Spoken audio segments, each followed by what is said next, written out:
Eran tiempos de crisis. Y en tiempos de crisis la gente necesita una explicación de lo que está pasando. Y ahí está la cuestión de la conspiración judía. No hay nada en el mundo moderno que no pueda ser explicado apelando a la naturaleza siniestra de lo que están planeando los judíos.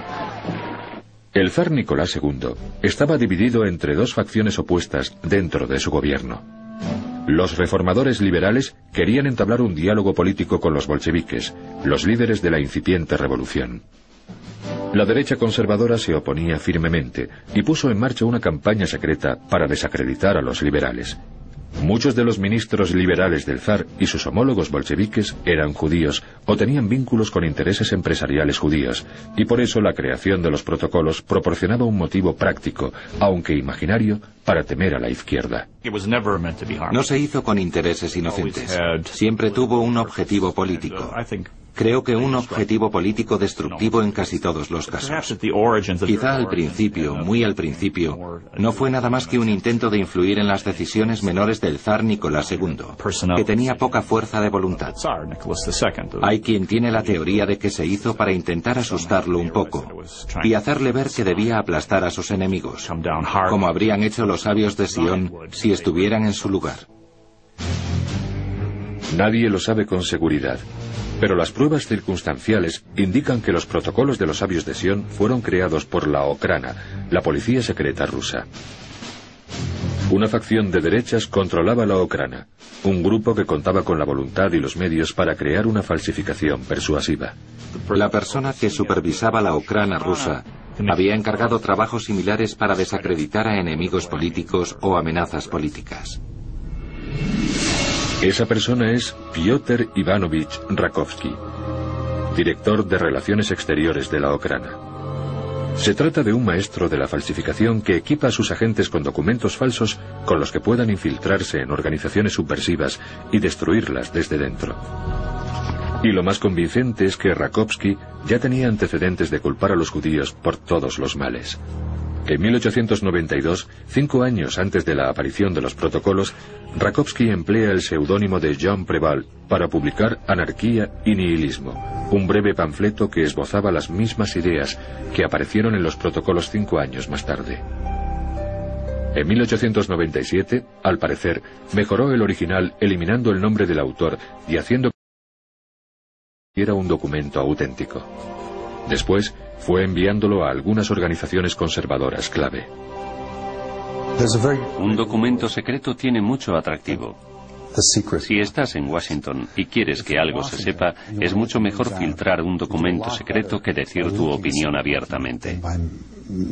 Los secretos nos interesan a todos, y cuando se trata de un secreto tan tremendo, un secreto acerca de unos planes para dominar el mundo, entonces es irresistible. Los protocolos se extienden lentamente, pero sin parar, entre los círculos conservadores. Entonces, en 1903, se produce una explosión. La versión de los protocolos supuestamente escrita por Rakovsky se hace pública, publicada por un periódico de San Petersburgo. El editor es Pavlache Krusevan, un antisemita y fascista convencido, cuyos editoriales acababan de provocar grandes disturbios en la ciudad rusa de Kishinev. Mueren 45 judíos y más de 1.300 hogares y tiendas de judíos son destruidos. En cuanto Krusevan recibe el fraudulento protocolo de los sabios de Sion, lo publica como si fuera real.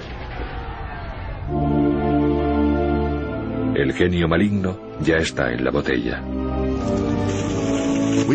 Socavaremos las fuentes de producción, instilando en los trabajadores ideas de anarquía, y los incitaremos a que abusen del alcohol, y al mismo tiempo tomaremos medidas para sacar de la tierra a todas las fuerzas intelectuales de los gentiles. Eran una confesión que no tenía intención de serlo. Era algo que los judíos nunca habrían dicho en público, pero entre ellos sí podían reconocer esas cosas. Por lo tanto, tuvo un efecto persuasivo muy fuerte sobre la gente que estaba dispuesta a creer que esa falsificación rocambolesca era real. Krusevan publicó también ediciones baratas de los protocolos en forma de panfleto para su distribución masiva, y se unió a otros militantes antisemitas para formar la Unión del Pueblo Ruso, también conocida como las Centurias Negras.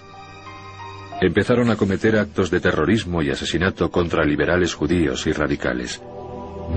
Tomando como chivos expiatorios a los judíos, Krusevan consiguió poder y fama. Y eso no pasó desapercibido a otros que buscaban lo mismo. Y uno de esos hombres contaba con el favor del zar. Sergei Nilus era un asesor en la corte de Nicolás y Alejandra. Era bien recibido en la corte porque era famoso, un místico cristiano autor de Lo grande en lo pequeño, una autobiografía de gran éxito en la que narraba su transformación de un ateo de clase media a un portavoz iluminado por Dios. Durante los primeros años del siglo XX, los místicos eran una presencia habitual en la corte de los Romanov, pero eran meras sombras comparados con la presencia dominante de Rasputín, el consejero espiritual y confidente de la zarina Alejandra.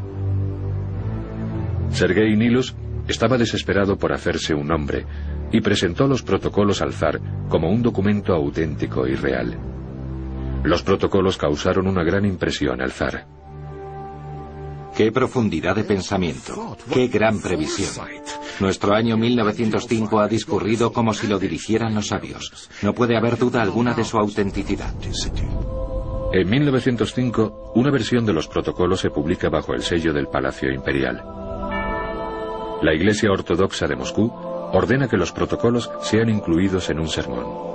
El 16 de octubre de 1905, los feligreses de 368 iglesias de la ciudad de Moscú escuchan los protocolos de labios de los sacerdotes. El hecho de que los sacerdotes leyeran los protocolos en todas las iglesias ortodoxas de Rusia significa que estaban integrando los protocolos de los sabios de Sion con los textos escritos en la antigüedad, como por ejemplo el Apocalipsis. Aquí tenemos un documento que demuestra lo que llevamos diciendo cientos de años, que los judíos son gente del anticristo, el ejército del anticristo. 3 semanas después del comienzo de estos sermones, el 8 de noviembre de 1905, más de 1000 judíos son masacrados en la ciudad rusa de Odessa. Es un presagio de las atrocidades que se avecinaban. El motivo por el que hago esto es lo que he leído aquí, por lo que estáis planeando. Es decir, creo que la gente con inteligencia suficiente para leer libros e incluso para escribirlos pensó que los protocolos eran útiles, informativos y auténticos. Mientras Rusia avanzaba rápidamente hacia la revolución durante la década anterior a la Primera Guerra Mundial, la derecha política consiguió por fin su objetivo inicial. Los protocolos de los sabios de Sion habían demonizado a la izquierda. Ya era políticamente correcto odiar a los judíos y acusar a los socialistas y comunistas de ser marionetas de la conspiración judía internacional. No me sorprende que las pruebas empíricas, es decir, los nombres judíos de los líderes bolcheviques, que eran muchos, el más famoso de ellos, Trotsky, se consideraran una demostración de que se trataba de una conspiración judía. Y eso fue lo que hizo que los protocolos parecieran creíbles. Hasta el Holocausto, e incluso después del Holocausto, la asociación en la mente de la gente de los judíos con la izquierda, en particular con el comunismo. En cierta manera, para los no judíos era reconfortante ver que esa visión del mundo tan odiosa, esa ideología agresiva, peligrosa, no era cristiana. Los protocolos están tan arraigados que cuando el zar Nicolás recibe los resultados de una investigación oficial del gobierno que revela que los protocolos son falsos, a nadie parece importarle. El zar Nicolás escribe: olvidad los protocolos. No se puede defender una causa justa con métodos sucios, pero el daño ya estaba hecho. Cuando el gobierno ruso es derrocado por la revolución bolchevique en 1917, la profecía inventada en los protocolos parece hacerse realidad. Entonces, el 16 de julio de 1918, el zar y toda su familia son ejecutados por revolucionarios bolcheviques. Lo que deja atrás la familia real da a los antisemitas todavía más razones para su creciente reino de terror.